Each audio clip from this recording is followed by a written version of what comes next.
लग रहा था, लेकिन वो पूरा हुआ। अनिल यादव भी अब हमारे साथ जुड़ गए हैं चर्चा का हिस्सा बनने के लिए कांग्रेस से। और लेकिन मैं अनिल जी आप ही से शुरुआत कर लेती हूँ। चलिए, मैन ऑफ द मैच किसे कहेंगे? मैं महाराष्ट्र से लेकर के और यूपी तक की बात कर रही हूं। क्या ये योगी आदित्यनाथ ही हैं मैन ऑफ द मैच के रूप में? क्योंकि कमाल तो उत्तर प्रदेश में किया ही किया, 11 रैलियां प्रधानमंत्री से ज्यादा उन्होंने महाराष्ट्र में भी की थी और वहां भी देखिए कमल खिला है। देखिए, लोकतंत्र में मैन ऑफ द मैच जो होता है वो जनता होती है, क्योंकि अंत में फैसला जनता करती है।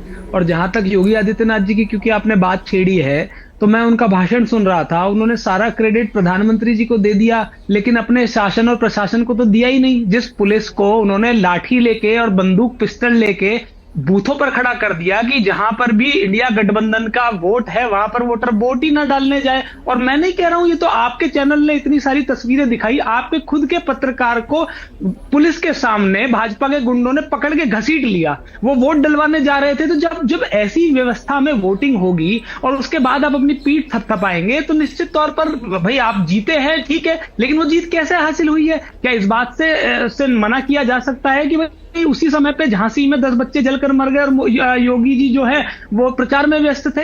हालांकि अब रिजल्ट आ गया है। मैं यही कहूंगा, देखिए, हार में हमें निश्चित रूप से अपने अंदर जो हमारी कमियां हैं उसको निश्चित रूप से हमें देखना पड़ेगा, कहां कहां कमियां हुई। लेकिन इस बात से भी नहीं मना किया जा सकता, क्योंकि झारखंड में हम एक जगह जीते हैं और महाराष्ट्र में एक जगह हारे हैं।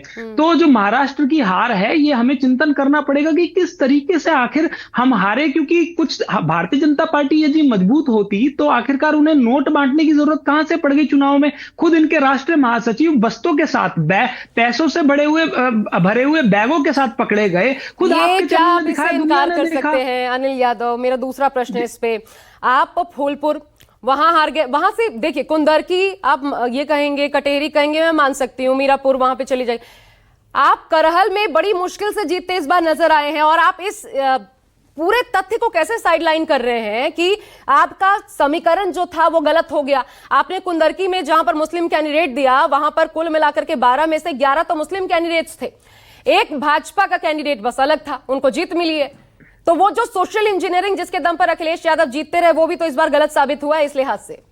नहीं, ये देखिए, ये फैक्टर्स तो बाद में काउंट होंगे, पहले तो लेवल प्लेइंग फील्ड होनी चाहिए ना। ये फैक्टर्स तो बहुत सेकेंडरी है। प्राइमरी ये है कि यदि कोई मुकाबला हो रहा है तो क्या वो मुकाबला बराबरी का है या नहीं है। जब एक तरफ किसी के वोटर्स के आईडी कार्ड पकड़ के छीन लिए जाएंगे, किसी के वोटर्स को बार बार वापस भगा दिया जाएगा, किसी के वोटर्स के सामने पिस्टल तान दी जाएगी, तो जब वोट ही नहीं डलेगा तो लड़ाई कैसे फेयर हुई? हाँ, आप जीत, क्योंकि अब आंकड़े आ गए हैं, दुनिया ने देखा, देश ने देखा, उत्तर प्रदेश ने देखा, तो जीत के सर्टिफिकेट में जरूर भारतीय जनता पार्टी लिखा हुआ है, लेकिन जिस देश की जनता ने देखा है कि किस तरीके से चुनाव तो मनोज यादव जी को बधाई देंगे, नहीं देंगे अनिल जी?